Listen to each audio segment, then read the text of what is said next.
Welcome to section 4.6. This is the 41st session of the ISACA CISA exam prep series. In this session, we'll cover systems availability and capacity management. We'll move through several questions. How is a computer's software layered? What does the operating system really do? How do parameters, integrity, and utilities affect control? How do you stay legal with software licenses? How is source code protected? And how do you plan for the capacity a business needs? Why does this matter beyond the exam? Because systems only deliver value when they're available and sized right. Picture a streaming service called Lumen. On launch night, demand triples and the servers buckle. Customers leave and the brand takes the hit. The same week, an unlicensed software audit lands a fine. Performance, licensing, and capacity are all part of keeping the lights on. So how is a computer's software layered? Think of it as a hierarchy. At the base sits the hardware and its hard-coded firmware. Just above is the kernel, the most privileged core. It handles the basics: interruptions, creating and ending processes, switching between them, and dispatching. It also manages process communication, input and output, and memory. Most users can't touch this area. Above it sits the system software, a set of utilities and programs. That layer keeps the system whole and controls the flow of work. And any software you run must match the operating system underneath. So what does the operating system really do? It's the interface between the user, the processor, and the applications. Think of it as the dispatcher and traffic cop for the machine. It manages how everything shares the processor, memory, storage, and devices. Modern ones add a trick called virtual storage. That lets a program use more address space than the real memory holds. Different machines need different operating systems. A simple desktop just loads files and programs. A mainframe juggles huge transaction volumes with high reliability. A busy server must handle many users, processes, and connections at once. And these systems often run on virtual servers. One physical machine is split into several independent virtual ones. Each can run its own operating system, as if on real hardware. So how do parameters affect control? Operating systems offer settings to tailor how they run. These parameters cover data, resources, jobs, and priorities. They let one standard product fit many different environments. Pick them to match your workload and control needs. In fact, reviewing these settings is the best way to see how controls work. Get them wrong, and you risk hidden errors, corrupted data, and bad logging. So what about operating system integrity? It has to protect itself from accidental or deliberate change. User programs must never interfere with privileged ones. So it isolates processes from each other's memory. And it enforces least privilege, giving each process only what it needs. Critical settings live in special configuration files. On Windows, that's the registry. On other systems, it's the kernel and startup files. Watching those for unauthorized change is essential. An auditor should review the configuration files in every operating system.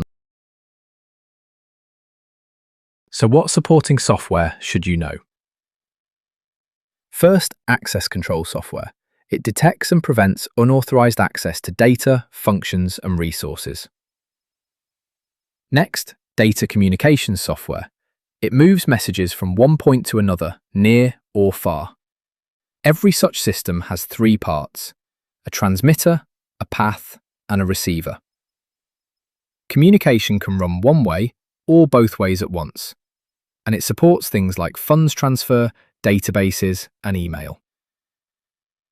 Then there are utility programs. These do routine maintenance work. They help you understand applications, test data quality, and check that programs run correctly. They speed up development and improve efficiency.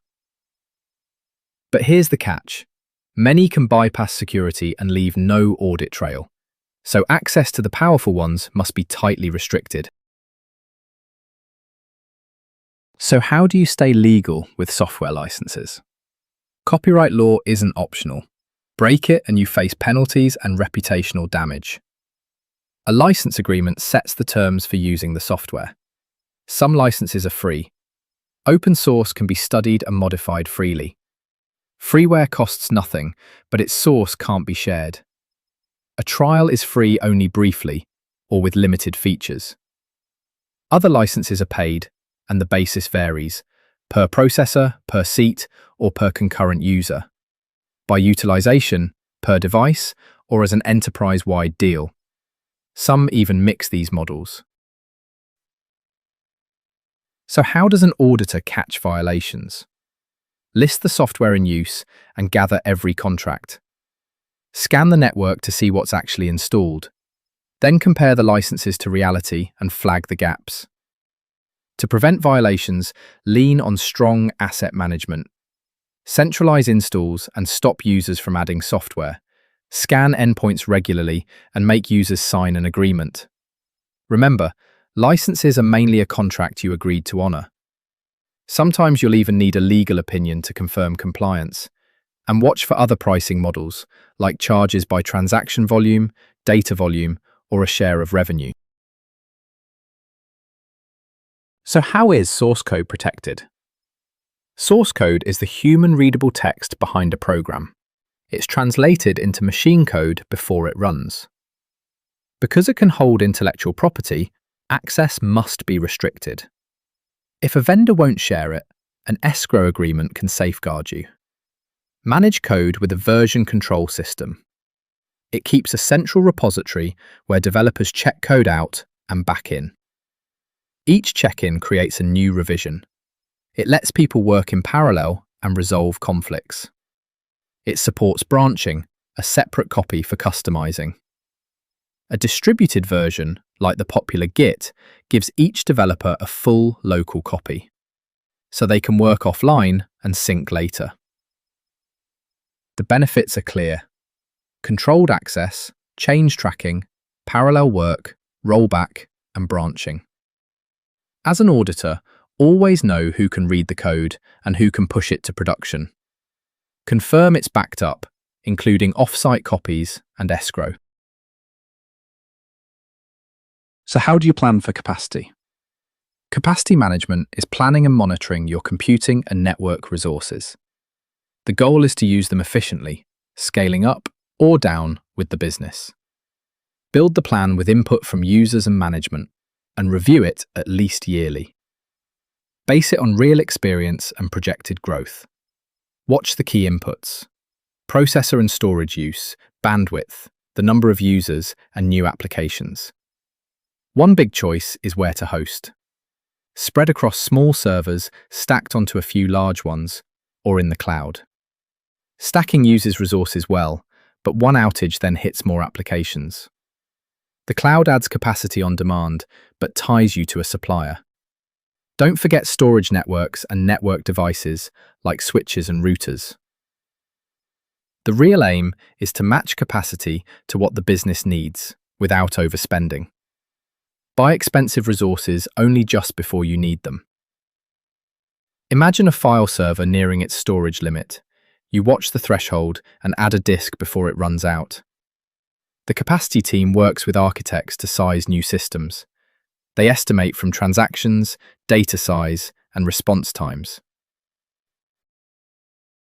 The whole effort follows a few steps. Develop the plan, then monitor the components. Analyze the data for trends and tune systems to the workload.